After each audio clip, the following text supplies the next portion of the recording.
क्या हुआ है? ट्रंप आखिर किस सनक पर सवार हैं? ट्रंप पूरी दुनिया को ताकत के बल पर और अपनी मर्जी से चलाना चाह रहे हैं। ट्रंप अपने आप को क्या खुदा समझने लगे हैं कि हर कोई उनकी खुशमिजाजी में लगा रहेगा और उनको खुश करेगा? ट्रंप को क्या खुशफहमी हो गई है, या फिर ट्रंप ने एक बिजनेसमैन की तरह से अमेरिका को रन करने का पूरा प्लान बना लिया है कि जहां पर जैसे भी तेल मिलेगा, खनिज मिलेगा, पैसा मिलेगा, मैं ताकत के दम पर उस कमजोर मुल्क को हथियाऊंगा, पपेट सरकार बनाऊंगा और अपनी मर्जी से चलाऊंगा। लेकिन इस सब के बीच में हिंदुस्तान ने भी बार बार क्लियर कर दिया है, शहंशाह हो गए अपने घर के, हमारे से तहजीब में रहिए, आंखों में आंखें डाल के जवाब देंगे और झुकेंगे नहीं आपके इस बुली हरकतों पर। तो सवाल यह है कि ट्रंप को आखिर हिंदुस्तान से इतनी दिक्कत क्यों हो गई है? टैरिफ पे टैरिफ लगाए, तेल का बहाना दिया, खुद उसी रूस से जो है वो एनर्जी के लिए, न्यूक्लियर एनर्जी के लिए खुद इंपोर्ट करते हैं, उसमें कोई दिक्कत नहीं है। चीन करे तो भी कोई दिक्कत नहीं है, हिंदुस्तान करे तो बहुत मिर्ची लगती है और टैरिफ भी बहुत दुगनी रफ्तार से लगता है।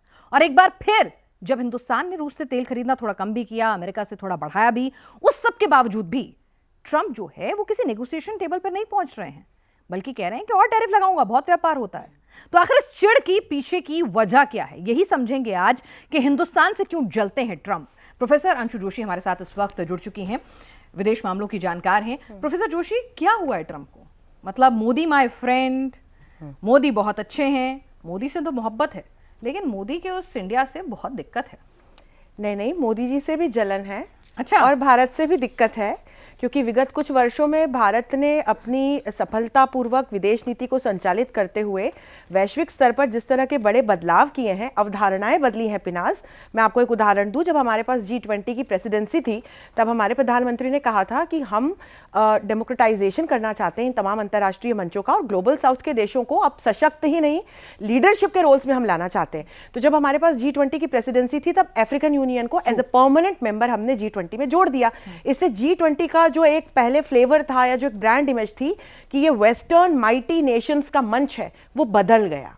तो ये एक उदाहरण है। फिर आप देखिए कि बड़ा जोर शोर से, बहुत हो हंगामे करके कि मैं युद्धों का अंत कराऊंगा, ट्रंप ने अलास्का में पुतिन को बुला करके एक मीट की, लेकिन उस मीट के तो कोई परिणाम निकले नहीं। पर पुतिन ने सबसे पहला फोन वहां से बाहर आकर के किसको किया? हमारे प्रधानमंत्री श्री नरेंद्र मोदी को किया। जब हमारे प्रधानमंत्री SCO की मीटिंग में शामिल होने गए तो उनको जेलेंस्की ने फोन किया कि आप साइडलाइंस पर पुतिन से मिलेंगे तो कृपया युद्ध को अंत करवाने की बात कीजिए, मुझे आप पर भरोसा है। तो भारत की विगत कुछ वर्षों में जिस प्रकार की छवि अंतरराष्ट्रीय स्तर पर बनी है पिनाज, हम विश्व की सबसे तेजी से बढ़ती हुई अर्थव्यवस्था बने, हमारी बहुत तेजी से जो GDP हमारी एक स्टेबलाइज्ड 6.7% की एनुअल GDP ग्रोथ बनी हुई है, हमारे पास 700 बिलियन USD के फॉरेक्स रिजर्व्स हैं। अभी जब हमारे ऊपर प्यूनिटिव मेजर्स ट्रंप ने लगाए तो इस प्रकार के स्पेकुलेशंस आए थे कि हमारी अर्थव्यवस्था धड़ाम से गिरेगी, पर हमने ऑल टाइम हाई 8.2% की GDP ग्रोथ रिकॉर्ड कराई है। और दूसरे तमाम जो देश हैं उनके साथ अलग अलग जो इश्यूज हैं, अलग अलग जो ऑब्जेक्टिव्स हैं, उसमें हम लगातार आगे बढ़ रहे हैं। तो हमारा तो आर्थिक जो विकास है वो बिल्कुल सुनिश्चित रूप से हो रहा है। हम यदि शक्ति के पैमाने पर देखें तो वहां पर भी हम ऑल अलाइंड हैं, हम सुरक्षित हैं, हम अपनी सुरक्षा कर पाने में सक्षम हैं। हमने ऑपरेशन सिंदूर करके जिस तरह से पाकिस्तान को मुंहतोड़ जवाब दिया, और हमने ये संदेश करके सिर्फ कह नहीं रहे, हम कह रहे हैं ये नया भारत है, आप यदि हमारे ऊपर आंख उठा करके भी देखोगे तब हम घुस के मारेंगे। इसको भारत करके दिखा रहा है। तो ट्रंप इस वक्त भारत की कामयाबी और वैश्विक स्तर पर भारत की जो एक छवि बनी है, ट्रंप उससे जलते हैं और इसीलिए भारत के पीछे पड़े हुए। और ये पीछे पड़ना कब तक जारी रहेगा? मतलब ट्रंप जो है ऐसा लग नहीं रहा है कि रुकेंगे, क्योंकि ठीक है ये हुआ कि भाई ठीक है, इसके बाद जो हमने एक संदेश दिया, जब पुतिन हिंदुस्तान आए थे, एक ही कार में दोनों गए थे, कार डिप्लोमेसी हुई थी, तो बड़ा संदेश था कि देखो ऐसा है कि ठीक है हम मल्टी अलाइंड रहना चाहते हैं, हम ऐसा नहीं है कि आपसे ज्यादा दोस्ती आपसे कम, जहां मेरा हित है वो मेरा दोस्त है, लेकिन अगर आप आर्म ट्विस्टिंग करोगे तो मेरे पास विकल्प मौजूद हैं। बिल्कुल।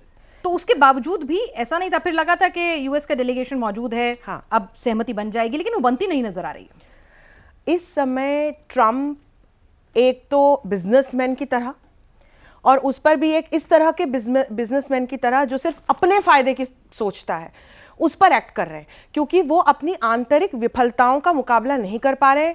आंतरिक रूप से आप देखिए जिस तरह से US को आर्थिक चुनौतियों से गुजरना पड़ रहा है, जिस तरह से वहां पर लोगों के बीच में जो ट्रंप को लेकर के इमेज बनी है ना, तो वो युद्धों का अंत करा पाए, न विदेश नीति को बहुत अच्छे से संचालित करा पा रहे हैं, न आंतरिक स्तर पर अच्छे से चीजों को संचालित कर पा रहे हैं।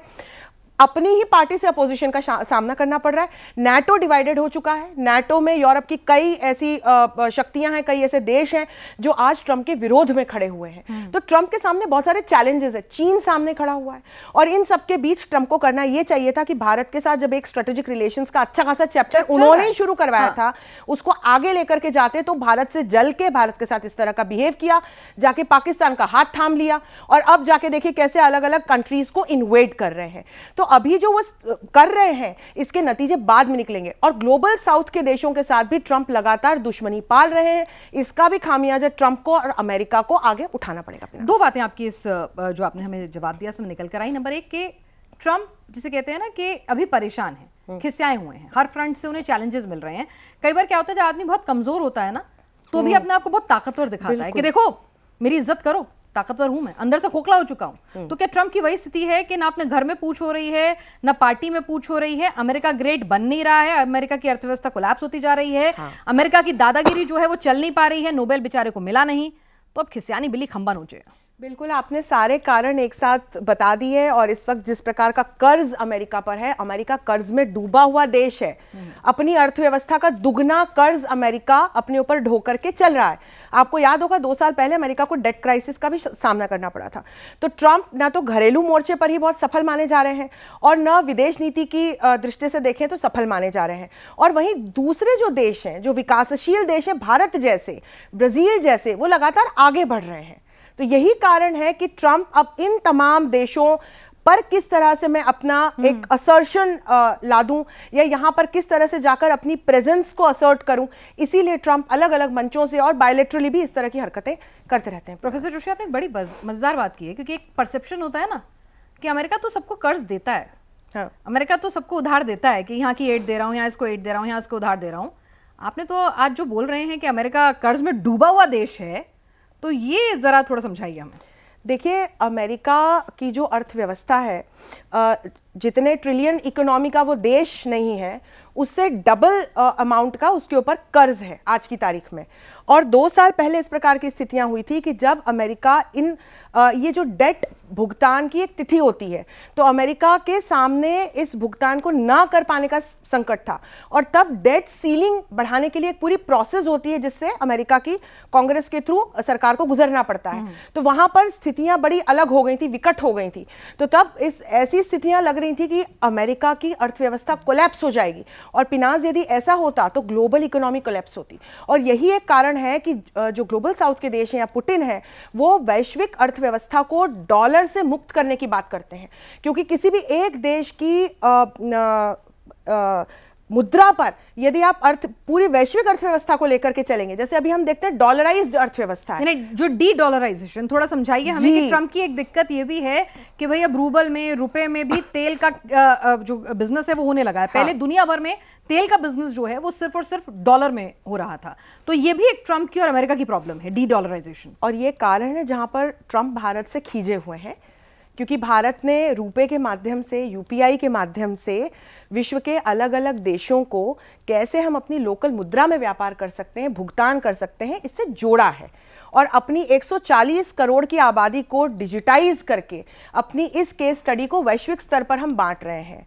तो ट्रंप ने, या मैं कहूं अमेरिका के जो पिछले प्रेसिडेंट्स रहे हैं, उन्होंने वैश्विक अर्थव्यवस्था को डॉलर पर बेस बनाए रखा। लेकिन धीरे धीरे हम देख रहे हैं कि कैसे ये जो तमाम इमर्जिंग इकोनॉमीज हैं, ये अपने लोकल जो मुद्रा है उसमें आपस में व्यापार की बात करते हैं। भारत और रशिया एक बड़ी मात्रा में रूबल में व्यापार करता है। तो पुतिन इसी बात को कह रहे हैं कि या तो कॉमन करेंसी एस्टेब्लिश कीजिए ब्रिक्स के माध्यम से, हालांकि पिनाज उसमें टाइम लगेगा, तो कम से कम तब तक अपनी अपनी जो मुद्राएं हैं उसमें क्यों ना हम व्यापार करें। भारत और रूस इसको बहुत अच्छे से करके दिखा रहे हैं। ये भी एक कारण है जिसकी वजह से ट्रंप चिढ़े हुए हैं।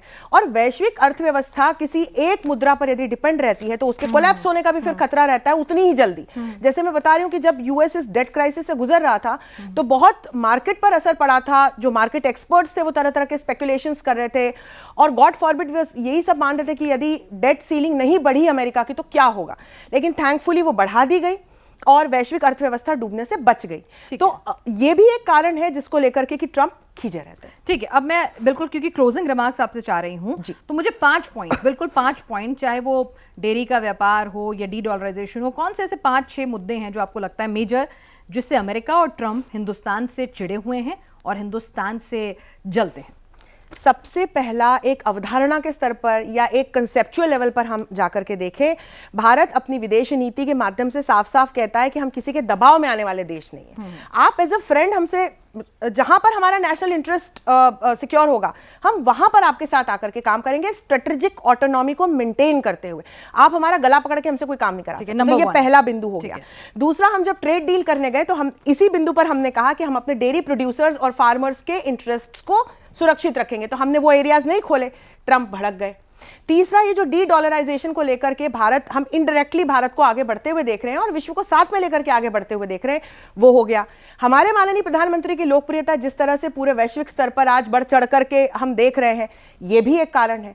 And last but not the least, Bharat जिस तरह से ग्लोबल साउथ का प्रणेता बन के उभरा है पिनाज, और भारत जिस तरह से कहता है कि भाई कंपटीशन की नहीं, हम सहयोग की बात करें, तो वहां पर भी जो अमेरिका का एक कंसेप्ट है या जो उसकी फॉरेन पॉलिसी है, वो जो एक hard power based foreign policy की बात करता है, वो कहीं ना कहीं चैलेंज होती है। यानी अमेरिका को कुल मिला के सीधा सरल ज्ञान ये है कि भाई मैं बिग डैडी हूं, हाँ, मैं ही सुप्रीम रहना चाहिए, मेरी तरक्की होनी चाहिए और मेरे इशारे पर पूरी दुनिया चलने चाहिए। हाँ। और जब जब इसको जो भी चैलेंज करता है, ट्रंप को ये नागवार गुजरता है, अमेरिका को ही नागवार गुजरता है, प्रेसिडेंट कोई भी आ जाए। हाँ। और ट्रंप थोड़े बड़बोले हैं तो ज्यादा मुखर तौर पर दिखता है। तो यही सब कुछ इसका क्रक्स जो है समझ में आ रहा है। प्रोफेसर जोशी, आप हमारे साथ इस चर्चा में शामिल हैं, आपका बहुत बहुत शुक्रिया।